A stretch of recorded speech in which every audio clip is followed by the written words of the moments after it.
안녕하세요. 여러분, 주문 관리 잘 하고 계신가요? 대부분 셀러님들께서 나름의 방식으로 문제없이 잘 하고 계실 거라 생각하지만 이런 경우 한 번쯤은 있으셨을 거예요. 뭐야, 이거 아직도 발송 안 했네? 벌써 느낌 오시죠? 그렇습니다. 발송이 늦어졌는데 인지를 못하고 있었던 거죠. 저는 심지어 고객님한테 전화와서 배송에 문제가 있다는 것을 인지했던 경우도 있었는데요. 이러한 경우를 지금도 종종 겪고 계시는 셀러님이시라면 오늘 알려드리는 방법으로 주문 관리를 해보시면 한결 편하고 실수 없이 고객님께 배송 완료되는 순간까지 관리하실 수 있을 거예요. 해외 구매 대행은 특성상 배송 기간이 길어서 배송 관련 CS가 많을 수밖에 없는데요. 판매자인 우리가 컨트롤할 수 없는 변수들은 어쩔 수 없지만 관리 가능한 영역의 배송 관련 CS는 최대한 줄여야 하지 않나 생각합니다. 결과적으로 시간도 줄이고 배송 관련 CS로 스트레스 받는 일도 줄어드는 주문 관리 방법 본격적으로 알아볼게요. 오늘 제가 알려드릴 방법은 크게 세 가지인데요. 첫 번째, 샵마인 엑셀 양식 설정하기. 두 번째, 일일 장부 작성하기. 세 번째, 일일 장부 색깔 바꿔가며 관리하기입니다. 여기서 샵마인은 쇼핑몰 통합관리 솔루션 중에 하나인데요. 샵마인 사용이 꼭 필수는 아니니 사용하시지 않는 셀러님께서는 첫 번째 내용은 참고만 하시기 바랍니다. 그럼 샵마인 엑셀 양식 설정부터 알아볼까요? 샵마인 엑셀 양식을 따로 설정하는 이유는 이 다음에 설명드릴 일일 장부의 양식과 동일하게 맞추기 위해서입니다. 이렇게 두 양식을 동일하게 맞춰 놓으면 샵마인에서 내려받은 주문건에 내용들을 복사해서 일일장부에 붙여넣기만 하면 돼서 빠르고 편리하게 일일장부 작성이 가능해지기 때문입니다. 화면을 보면서 방법을 설명드릴게요.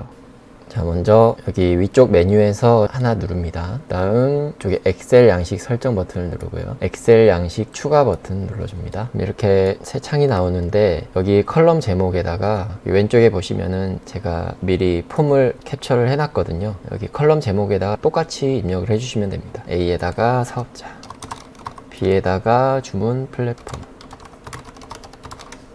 이렇게 줄줄이 여기 2까지 넣어 주시고요. 그리고 여기 우측에 보시면은 컬럼 값이라고 있는데 여기도 마찬가지로 이렇게 똑같이 넣어 주시면 됩니다. 이 버튼 눌러 가지고 사업자는 별칭 쇼핑몰 계정 이렇게 되어 있잖아요. 비읍 쪽에 가셔가지고 별칭 쇼핑몰 계정 클릭해 주시고요. 주문 플랫폼은 쇼핑몰 아이디 이렇게 되어 있잖아요. 시옷 쪽에 가서 쇼핑몰 아이디 이렇게 넣어줍니다.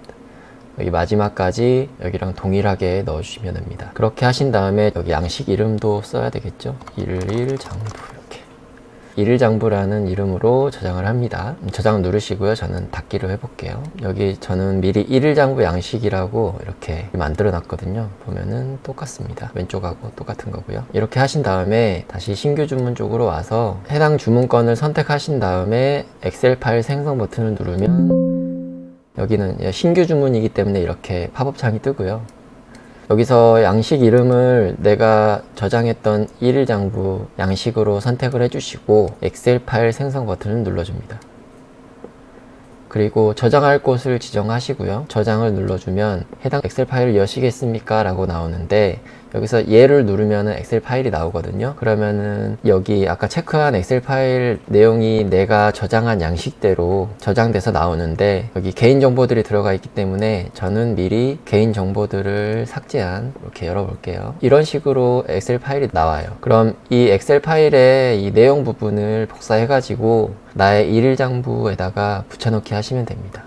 여러분들도 샵마인을 사용 중이시라면 이러한 방식으로 여러분의 일일장부 양식에 맞게 설정해 보세요. 다음은 일일장부 작성에 대해 알아볼게요. 일일장부 작성은 주문건의 각종 정보들에 손쉽게 접근할 수 있고 마진을 대략적으로 파악할 수 있으며 부가세 신고 시 소명자료 작성을 한결 편하게 해주는 등의 장점이 있습니다. 샵마인에서 설정해둔 엑셀 양식으로 내려받은 파일에서 복사 붙여넣기 하고 상품 발주 후 필요한 정보들을 업데이트 해주면 됩니다. 화면을 보면서 설명드릴게요. 제가 사용 중인 일일장부 양식인데 여기 원본을 복사해서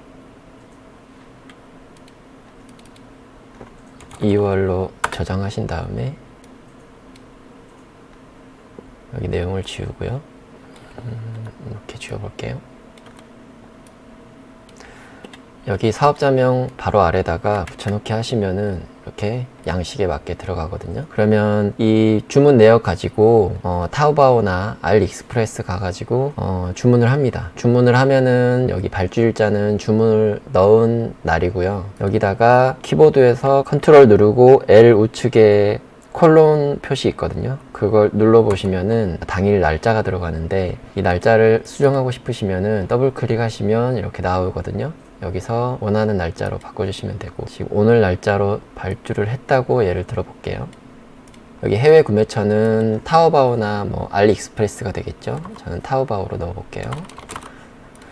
그 다음 여기 해외 오더 넘버는 타오바오 주문 내역 가시면은 여기 오더 넘버가 나오잖아요. 여기를 더블 클릭하신 다음에 복사해서 붙여넣기 하시면 됩니다. 결제 카드는 뭐 여러분 사용 중이신 결제 카드 넣으시면 되는데, 저는 간단하게 국민 카드면 국민, 뭐 신한 카드면 신한 이렇게 넣어주고요. 여기 구매 금액은 위안화와 뭐 USD 환산 금액이 있는데, 타오바오 결제하실 때나 알리익스프레스 결제하실 때 구매 금액이 달러로 표시되거든요. 그래서 해당하는 구매 금액을, 예를 들어서 제가 10달러 결제를 했다 그러면 이렇게 10달러 넣어주시면 되고요. 그럼 구매 금액이 여기 원화로 환산돼서 나와야 되는데, 지금 여기 안 나오고 있는 이유는 여기 주문일자 있잖아요. 주문일자가 2월 24일로 되어 있는데, 여기 보시면은 요약해주는 표에 날짜가 있거든요. 이 날짜를 2월 달이니까 2월 1일부터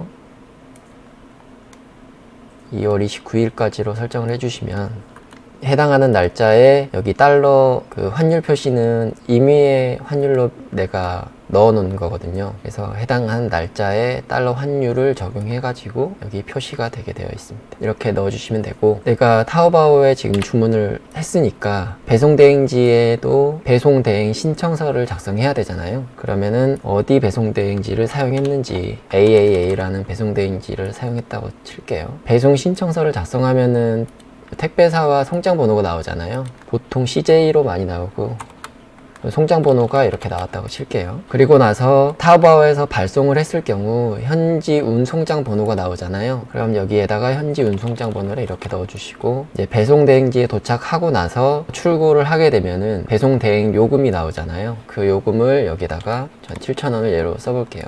만약 이 상품이 화물 택배사로 인계되는 상품이면은 보통 경동 택배로 그 인계가 되겠죠. 그러면은 화물 택배비가 또 따로 나오게 되니까 경동으로 인계되었고, 화물 송장 번호는 이렇고, 여기 예상 화물 택배비는 고객이 만약에 이 경동 화물 택배비를 부담하게 되면은 여기다가 넣지 않고요. 만약에 판매자인 내가 화물 택배비를 부담하게 되면은 여기다가 또 넣어주게 됩니다. 그 다음에 여기는 뭐 메모 이런 거고요. 만약에 이 배송건이 관부가세가 부과된다, 고객님께서 부담하게 되면은 넣지 않고 판매자인 내가 부담하게 됐다 그럴 경우에 여기다가 관부가세를 넣어주게 됩니다. 그렇게 되면은 마지막에 여기 최종 수익 금액이 나오고 수익률이 나오게 되고요. 여기 표에도 마찬가지로 각 항목별로 금액들이 여기 목록이 많게 되면은 합산해 가지고 나오게 됩니다. 그러면 여기 쭈루루 만약에 내용이 입력됐다고 치면은 해당한 날짜별로 입력돼서 총 결제 금액, 그 다음에 수익 금액이 얼마고 수익률이 얼마고 이런 식으로 계산돼서 나오게 됩니다. 여기 아래 사업자별 판매량 보시면은 이 CH1이라는 사업자의 판매량이 지금 하나잖아요. 예를 들어서 이렇게 하나가 더 있다 그러면 여기 CH1이 2개, 만약에 여기가 CH1이 아니고 2다,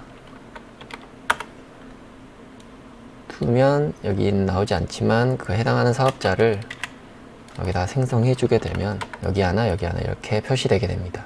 주문건에 대한 정보 업데이트를 미룬다면 잊어버리는 경우가 종종 있기 때문에 그때 가입하는 습관을 들이시는 게 중요합니다. 지금까지 일일장부 작성을 하지 않고 계셨다면 이제부터라도 일일장부 작성을 해보시는 게 어떨까요? 제가 사용 중인 일일장부 양식을 제공해드리고 있으니 영상 아래 더보기를 참고해주세요. 이렇게 작성된 일일장부는 각 배송 단계별로 색깔을 바꿔가며 관리하면 보다 효율적이고 직관적인 배송 단계 파악이 가능합니다. 이를 통해 문제가 생기는 배송건이 쉽게 눈에 띄기 때문에 문제건을 신속 신속히 조치할 수 있어 배송 관련 CS를 사전에 예방할 수 있습니다. 제가 예시로 작성해 놓은 일일 장부가 있는데요. 보시면은 이렇게 색깔을 넣어놨어요. 4가지 색깔로 넣어놨는데 각 색깔별로 어떤 의미냐면은 이거는 여러분이 정하기 나름이에요. 저는 빨간색을 발주 완료, 현지 운송장 X 이렇게 나왔는데 타오바오에 주문을 하고 아직 판매자가 발송을 하지 않은 상태예요. 현지 운송장이 나오지 않은 상태죠. 그리고 보라색은 현지 배송 중, 타오바오 판매자가 발송을 했고 운송장이 나와 있는 상태예요. 그 운송장이 배대지 신청서에 입력이 되어 있겠죠. 노란색은 배대지 출고 완료예요.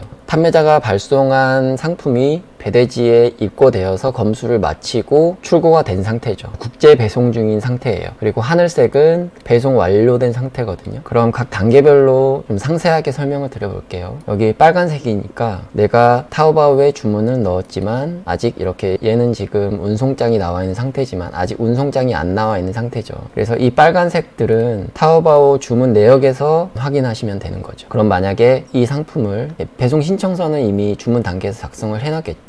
송장 번호도 나왔고, 그럼 여기 현지 운송장 번호가 나왔다 그러면은 이렇게 입력을 해주시고 이 빨간색을 보라색으로 바꿔줍니다.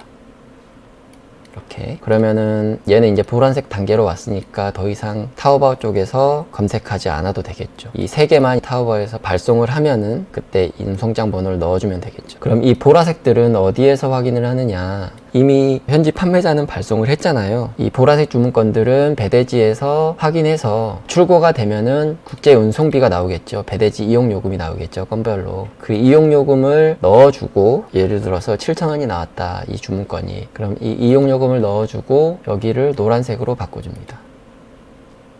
이렇게. 그러면 이렇게 쭉쭉 바뀌겠죠. 근데 여기 검정색으로 제가 해놓은 게 있는데, 얘 같은 경우는 만약에 현지 운송 중인데 국내에서 주문받은 고객이 취소를 했을 경우에 이렇게 검정색으로 바꿔줍니다. 얘 같은 경우는 배대지에서 다시 반송을 보내야 되겠죠. 저 같은 경우에는 이 판매자 귀책이 아니기 때문에 고객이 아마 반품비를 부담하고 취소를 했을 거예요. 그래서 현지에서 반품하는 비용이 발생하겠지만 실질적으로 저는 국내에서 또 반품비를 받기 때문에 뭐 손해가 나진 않겠죠. 그래서 취소되는 주문건들은 이렇게 저는 검정색으로 표시를 해둡니다. 그럼 보라색까지는 설명이 됐고요. 여기 노란색 같은 경우는 이미 배송을 했으니까 배대지에서 얘네들이 배송이 완료가 되는지 안 되는지 체크를 해야 되겠죠. 그럴 경우에 저는 여기 샵마인에서 미리 여기 배송 중인 주문건들을 CS 메모 쪽에 배송 중으로 이렇게 넣어 놓거든요. 여기를 넣어 놓지 않으면 어떻게 되냐면은 메모를 하는 방법은 추가 기능에서 이 CS 메모 입력이 있어요. 여기를 만약에 아무것도 입력해 놓지 않았다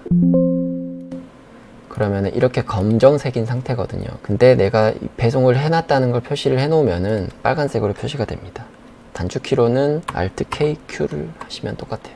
배송 중으로 이렇게 넣어 놓으면은 이렇게 빨간색으로 나오거든요.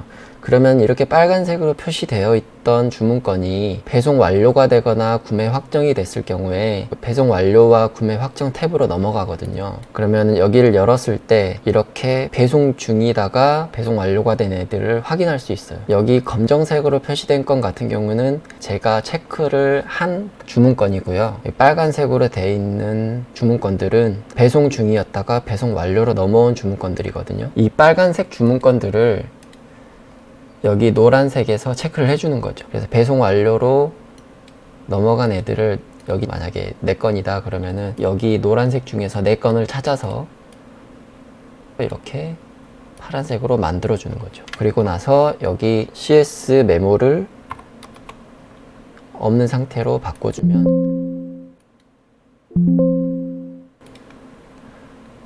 이렇게 배송 완료 체크가 마무리가 됩니다. 그래서 여기가 다 검정색이잖아요. 만약에 다음날 이 배송 중인 주문건들 중에서 배송 완료나 구매 확정으로 넘어간 주문건은 다시 빨간색으로 보이겠죠. 그렇게 해서 주문 완료 체크를 해줍니다. 이렇게 단계별로 색깔을 표시를 해가지고 관리를 해주고, 이렇게 했을 때 장점이 뭐냐면 만약에 여기에 노란색이 있다고 쳐볼게요. 파란색으로 배송 완료가 차근차근 되고 있는데 뭔가 위에 노란색이 하나 있으면은 얘는 쉽게 눈에 띄겠죠. 그럼 이 노란색인 것만 확인해서 체크를 해주는 거죠. 이 노란색은 이미 배대지에서 출고가 됐는데 뭔가 통관에서 멈춰 있거나 아니면은 국내 배송 단계에서 멈춰 있을 가능성이 큰 주문건인 거죠. 이 주문건이 도대체 어디에서 멈춰 있는지 체크해서 고객이 먼저 문의하기 전에 내가 확인해 가지고 이상 있는 부분을 해소할 수 있는 거죠. 만약에 빨간색이 이 위에 있다, 이렇게 이 빨간색이 위에 있으면은 눈에 얘가 확 띄겠죠. 그래서 주문한 지 오래됐는데 왜 타오바오 판매자가 발송을 안 했는지 판매자 측에 문의를 하거나, 문의를 해도 답이 없으면 주문권 취소를 하고 다른 판매자를 찾아서 다시 주문을 하거나, 이렇게 색깔로 표시를 해두면은 이게 바로 눈에 띄기 때문에 내가 찾아서 바로바로 체크를 해줄 수 있는 장점이 있는 거죠. 하루 한 번, 필요하다면 2번 정도 배송 관리하는 시간을 정해놓고 매일 이렇게 관리하시면 실수가 거의 없고 그 결과 주문 관리와 CS에 대한 스트레스가 줄어드실 거예요. 오늘은 효율적으로 주문 관리하는 방법에 대해서 알아봤는데요. 어떠셨나요? 어떻게 보면 별거 아닌 것 같지만 조금이라도 시간과 스트레스를 줄이려는 이러한 노력은 판매를 더 일으킬 수 있는 쪽으로 여러분의 리소스를 투자할 수 있게 만드는 선순환으로 이어지기 때문에 단순히 편리함만을 주는 게 아닌 우리에게 아주 중요한 매출 향상과 간접적으로 연결된다고 생각합니다. 여러분의 주문이 많아져 이렇게 쉽고 효율적인 방식으로 관리해도 워낙 많은 주문 건수 때문에 관리가 힘든 날이 빨리 오기를 바라면서 이번 영상을 마치겠습니다. 다음에 더 좋은 영상으로 찾아올게요. 감사합니다.